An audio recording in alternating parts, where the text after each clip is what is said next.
I've been asked to make a video about RE5, and I actually thought, why not? It may be a good opportunity to say what I think about this game, and what I think may be changed in a potential RE5 remake. This video is focused on character writing, lore, and character design. So, if that's your cup of tea, then welcome to my channel, I guess. Let me start this video by saying that I really like Sheva. But if I had to point my biggest issue with the game, that would be her. For me, Sheva is like a face of the whole issue I have with this entire series. And that issue is, writers make a cool character and not use them to their full potential. I mentioned like a second before that Sheva is the face of the problem because she is like the best example of what I'm talking about. Out of the big group of characters which were used only once in one game, she should work the best, but she's so underused. Resident Evil 5 is the game that is supposed to be about partnership, right? Partnership is a big theme of the game's plot. This theme exists in other games, but it's shown most explicitly in RE5. Chris's main motivation is finding his partner. The basis of his character is that he and Jill were partners. So him being paired with Sheva is something that is supposed to, I guess, take him out of his comfort zone. Him being partnered with Sheva is necessary for the story and gameplay. And Sheva is a good partner and a seemingly nice character who really fits the story of the game. She was born in Kijuju. She cares about this place and the people who live in it, but she doesn't just care only about them. You can see she also cares and respects Chris deeply. She considers him her partner. I guess you can say that she trusts him from the very beginning, maybe even looks up to him and sees him as an authority or an idol. Sheva values people. Sheva is just people-oriented in a way, but at the same time, she doesn't forget about herself. Sheva values honesty. She's openly honest to Chris, and she's not afraid to say what her problem is when he's distrustful towards her. And maybe, just maybe, this is the moment for Chris to finally open up towards people who aren't Jill. I would even go as far as to say that Sheva shares few, or maybe even a lot of traits with Jill. Older Jill is mature, confident, just like Sheva. That sounds like a good character, doesn't it? She's a likable, well-written, interesting character, so naturally the game treats her nicely, right? The game uses her character in an interesting way. Oh my god. I might have just given a fairly decent description of Sheva, but in reality, I think there are only a few small moments where Sheva actually acts like an actual character. For the 80% of time, Sheva is like a bland mannequin. For the most part, she just, I guess, stands there and exists. Sometimes she'll ask Chris a question, so Chris can give some mandatory exposition to the player. But aside from that, Sheva isn't often used for something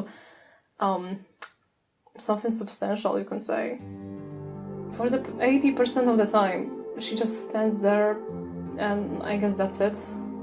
My point is, the writers don't really do anything with her character.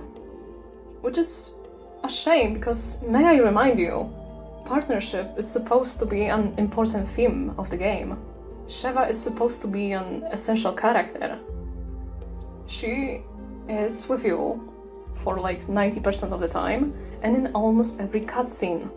If Chris is the #1 big hero main character, then Sheva is supposed to be close to him and very important to the story. Sheva is here so Chris can, I guess, talk about Wesker or Jill. In terms of writing, Sheva is just an illusion of a character, really. Previously, I've compared Sheva to a mannequin, and I still stand by what I said, and it's, in my opinion, a shame that she isn't really explored. I know I just spent the last few minutes kind of slandering Sheva, but this criticism isn't coming from a place of dislike, because I don't dislike Sheva. In fact, I really like her, and I just wish we could see something more with her. I mentioned previously that Sheva is people-oriented, and generally nice and confident, and I still stand by those words. My problem is those moments where Sheva is an actual character, and something more than Chris's accessory, are scarce. Moments that make me like Sheva are maybe 20% of her overall behavior, because for the most part she's just bland, underwritten, and underused. And I just want some justice for her. That's really it. Sheva might not be the deepest character, but I think that she could be something more than just what we've got. With the newer games and remakes getting better storylines, taking the story more seriously, giving depth to side characters, and just overall fixing the flaws of the story that was presented in the original game, I think that changing this relationship between Chris and Sheva and giving Sheva more to do and exploring her character more is not too much to ask. I am not going to repeat my criticism and thoughts, but my point is, the basis of Sheva's character is already here. The moments of some good characterization and a semblance of genuine greatness in the plot of this game is already here. Sheva is not my favorite character, and she might not be the deepest. And there are Resident Evil characters that I like more. But I think that Sheva deserves better. By that I mean Sheva and her full fanbase of 4 people maybe. I've mentioned previously that Sheva is a face of the problem with Resident Evil writers creating a character and just severely underusing them or using them for one game, and I still stand by those words. The thing is, all those other characters that kind of suffer from this problem that aren't Sheva are used better than Sheva. They have more screen time, their personality is shown more explicitly. In few cases, there are characters that were used only for one game, and there's really no use for them in the future. Example of such character is Lewis. I really like this guy, both in the original and the remake. I don't really see how his character could be used in the future. His character was deepened in the remake, and I'm grateful for that. But that's really it, I think. His story ends there. Same can be said about Ashley, and I also really like Ashley.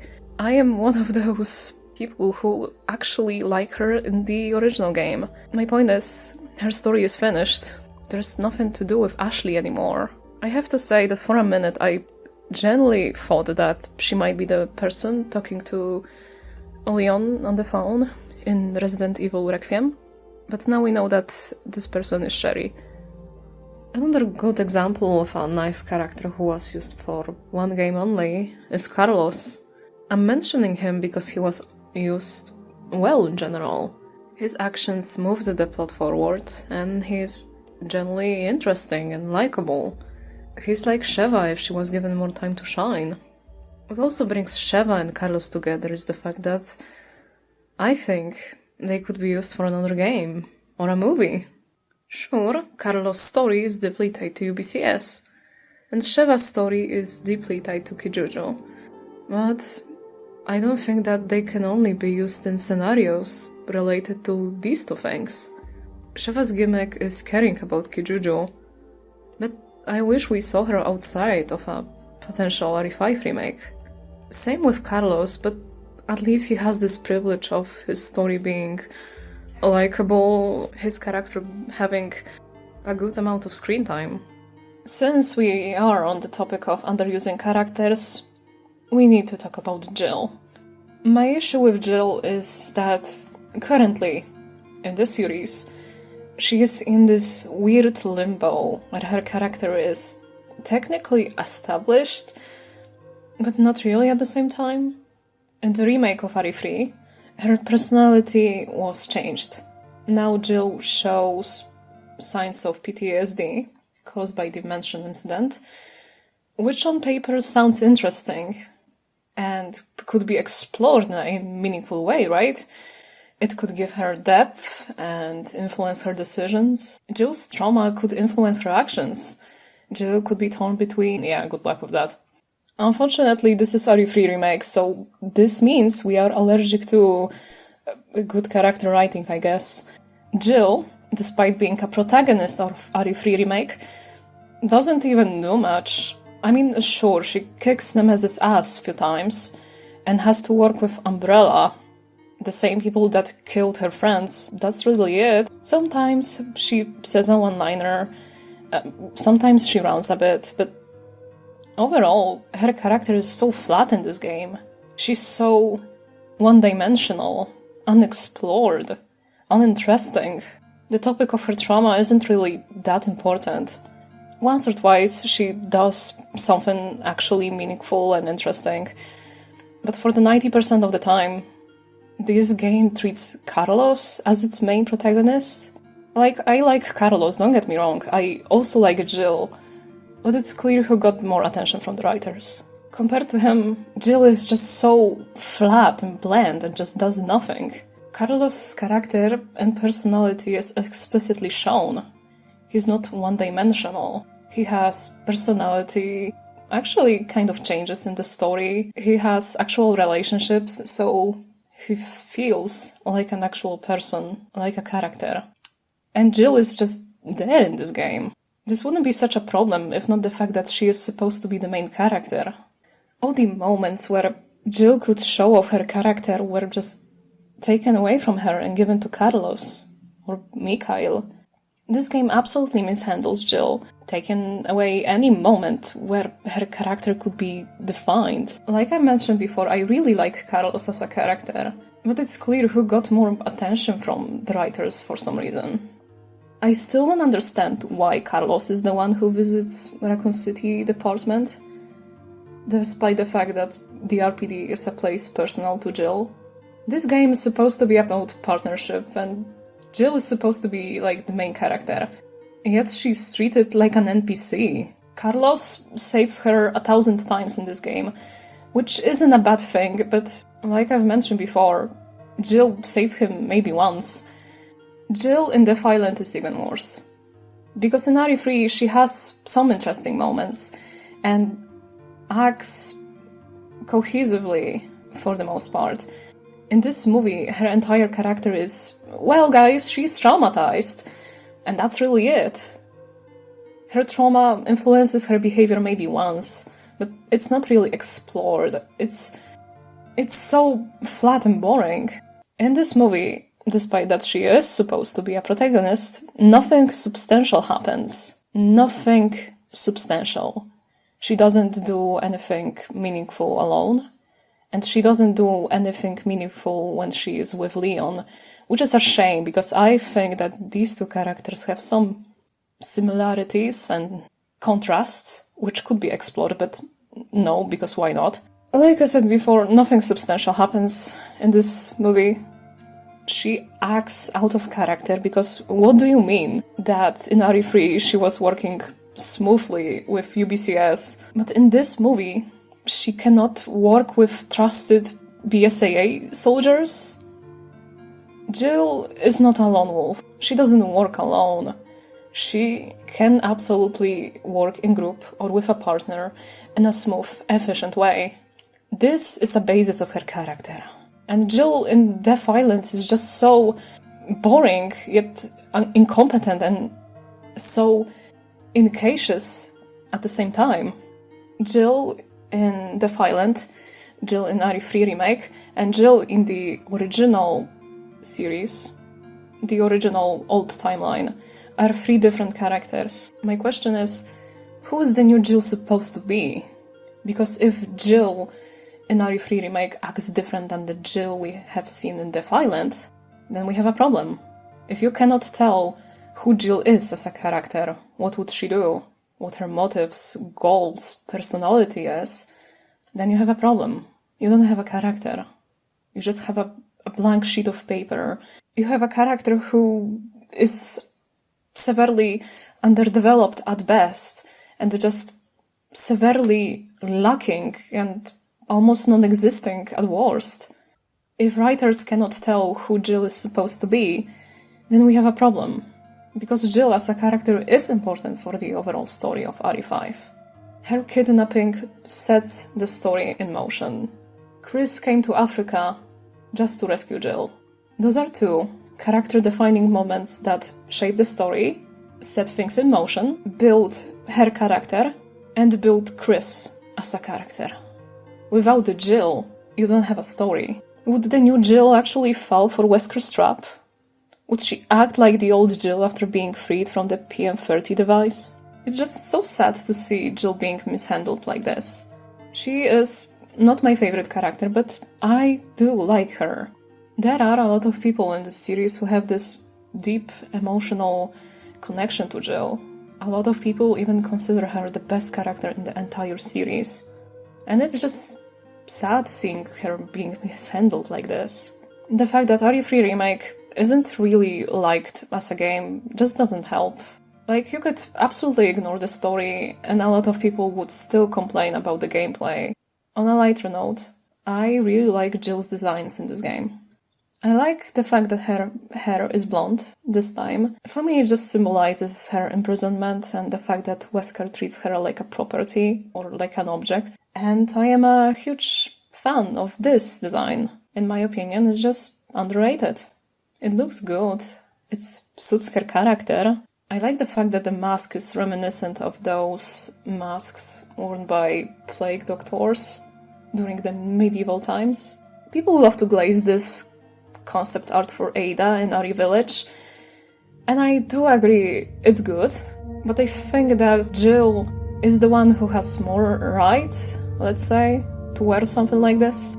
Jill already has something similar, and I think that if RE5 Remake ever sees the light of day, I hope that we will get something similar to this. Also, side note, I like this design, I think it looks good, but it's supposed to be for Ada? What is Ada doing in RE Village? I don't see how her character could be used in Ethan's story, especially when Ethan's story is already related to the PSAA and such. I'm not saying that Ada should only be reduced to, I guess, Leon's accessory, but I don't really see how her character could be used in Ethan's story overall. Especially that RE Village has this issue with introducing so many characters and just not using them to the full potential. I think that especially Donna and Moreau could use some more screen time. Also Heisenberg, he's okay, I like this guy, and I know that a lot of people just love this guy, but I think that he could use some more voice lines or screen time, especially at the beginning and middle of the game. I just don't think that brute forcing Ada into this game would help.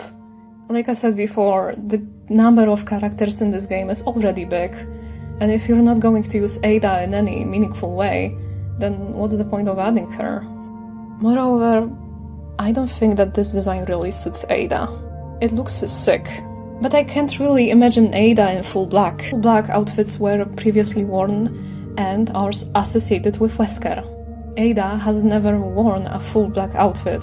Even in her darkest outfits, there was at least a bit of red or crimson.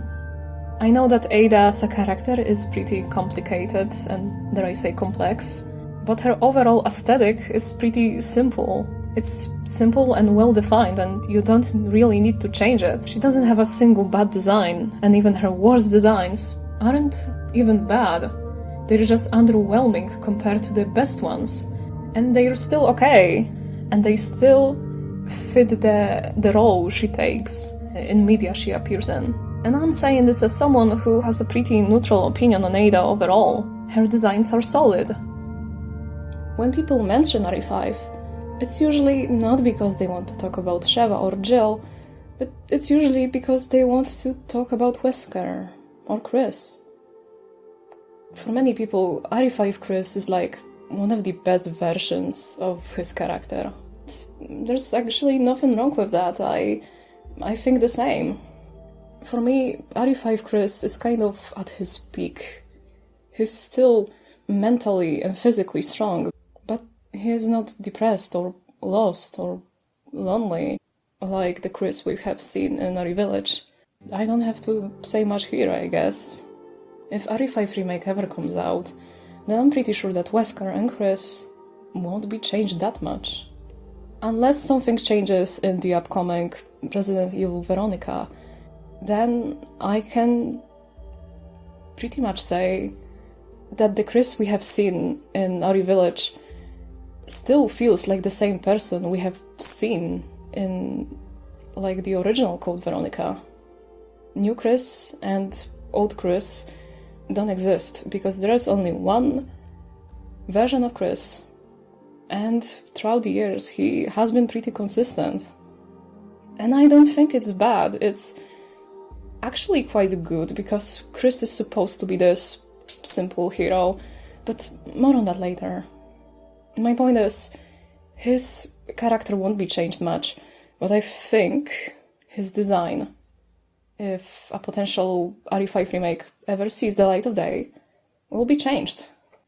Overall, I like his design in RE5, but the outfit he wears, especially this one, looks kinda goofy to me. It's not bad, it's just kind of comically stylized. And we know that the remakes typically take things more seriously. They often make the story more timeless and grittier and more serious, and same can be said about designs, which is usually a good thing, but my small issue with the newer designs is the fact that sometimes they just sterilize them. They take away the personality of a character to make them more practical, which doesn't feel like a good idea to me. Like, you can have a good practical design, which at the same time looks very fun and something like the character would wear. However, I don't think that Chris is a character who likes to show off his personality and interests in clothes he wears. His outfits were always pretty simple and very practical, so in a potential RE5 remake, I don't think if his design will be changed in RE5, it will be a downgrade. On a side note, I've never realized how huge Chris is. In the game he looks okay and quite natural, but in the scene pack I got from YouTube, and looking at the game again, he looks so steroidically large. I'm sorry. Since we are on the topic of steroids and Chris's physique, I have to mention that I think a lot of people would like to see... It would be interesting to see RE5 remake Chris in comparison to the Chris we will see in a RE Veronica. Again, that's not to say that I dislike his physique or his designs, because I quite actually like Chris's designs in RE5. They are practical, they suit him, they keep green as his main color. Yeah, I don't think I have to say much more. I'm not a Chris fangirl or anything, but I think that Chris fanboys and like people who consider him the best character in the entire series are quite lucky. Like I said before, Chris is a pretty consistent character. With a character so simple and so consistent like Chris, you can't really go wrong with it. That's not to say that he is generic or he is not deep, because this is not what I mean. He might not be the deepest, but Chris is someone who wants to do good and will stand up if something is wrong. That doesn't make him a bad or badly written character. Simple doesn't mean generic, in my opinion. I think that Chris's simple nature is a good thing, not only because of reasons I mentioned before, but because it contrasts nicely with Wesker's personality. Wesker as a character is someone who is deeper, objectively. His lore is just objectively deeper and larger, and I think more can be said about him than Chris. Wesker objectively endured more suffering than Chris. Chris believes that doing good is the right thing to do. He wants to help everyone and save everyone, while Wesker has more reasoning and a lot of reasons why he wants to, I guess, be a god. He unironically believes that he has this right to become a god. I'm using the phrase be a god, but Wesker's lore is just deeper than that. And this is not because he was born like this or he's a simple mustache-twirling villain, but because he is competent, and mostly because he was groomed, you could say, to think and feel like this from an early age. It's also safe to say that he was actually quite welcomed whenever he decided to come back in games. Wesker is a character with long story who was explored in different scenarios. We've seen him fight with Chris, but we've also seen him fail. We've seen him with other characters, and we've also seen him with arguably the most meaningful people in his life, like Chris, or dare I say Jill. Wesker feels like an actual character, not just some shallow mannequin pretending to be something or someone. Having said that, I am glad Wesker was killed in RE5. Because once you do everything with a character, what's next? Wesker dies, comes back, and we are seeing the same story play out again? How many times do you want to see the same thing over and over again?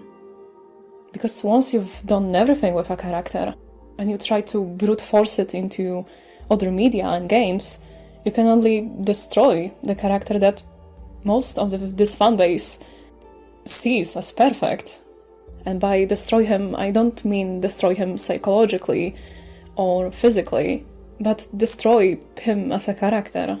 So instead of a competent antagonist who actually, I wouldn't say he's right, but he definitely has some deep reasoning behind what he does. We have to remember that even if Wesker is dead, the aftermath of his existence is still felt to this day. And I wish Resident Evil writers just focus on that instead, and gave us a new, fresh antagonist instead of a Wesker clone. I think that RE5 is the game where Wesker meets his end, and that shouldn't be changed. I mean, sure, maybe Wesker dying in a volcano feels a bit cheesy, but my point still stands. To be frank, I used to kinda joke about Wesker being dressed in latex, but I think that his RE5 design is one of the best he got. Just looking at it, you know that this man is dressed to move dynamically. Black is kept as his main color, and his sunglasses are here. I mean, you can really go wrong with black and sunglasses on Wesker, but that's nice. I might be thinking about this too much, but even his clothing choice seems like a sign that Wesker sees himself as something more than just a human. I mentioned earlier that his outfit looks to be made out of some thick glossy material, like latex, and my point still stands. This material doesn't feel like a natural material to me. You look at this material and think, wow, This is probably not wool, or linen, or cotton. Instead, it feels like, I don't know, polyester? Spandex? Plastic? Silverchew182 on Discord mentioned that the fabric looks to be kevlar. So now you can all thank this person for, I guess, solving this mystery. Kevlar as a material is not natural, it's synthetic, and it's known to be mostly used in bulletproof vests. I would like to thank Silverchew for help. Yeah, kudos to this person. Maybe I'm thinking about this too much, but for me it just feels like Wesker wearing plastic is a sign that he rejected his human nature. Maybe it's a sign that he doesn't even want to be associated with anything human or natural.